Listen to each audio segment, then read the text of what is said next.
আসসালামু আলাইকুম। আমি তৈরি করব ভাইরাল ডিম চাটনি।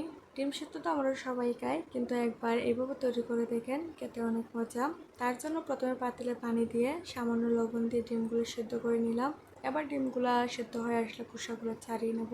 এবার চাটনিটা তৈরি করতে লাগবে। একটা বাটিতে প্রথমে আমি গ্রেট করা গাজর, শসা, কুচানো পেঁয়াজ, ধনেপাতা, কাঁচামরিচ, এরপর সামান্য চিলি ফ্লেক্স দিয়ে দেবো। চালটা নিজেদের প্রয়োজন অনুযায়ী দেবেন। দিয়ে দিলাম বিট নুন, টমেটো সস, কাসুন্দি, তেঁতুলের চাটনি। আমি এগুলা আমার পরিমাণ অনুযায়ী নিয়েছি, আপনারা যতটা ডিম নেবেন সেই অনুযায়ী নিতে পারেন। এরপর এগুলোকে ভালোভাবে মিক্স করে নেব। এখানে আমি 1 টেবিল চামচ হট টমেটো সস অ্যাড করলাম, আপনারা চাইলে এটা স্কিপ করতে পারেন।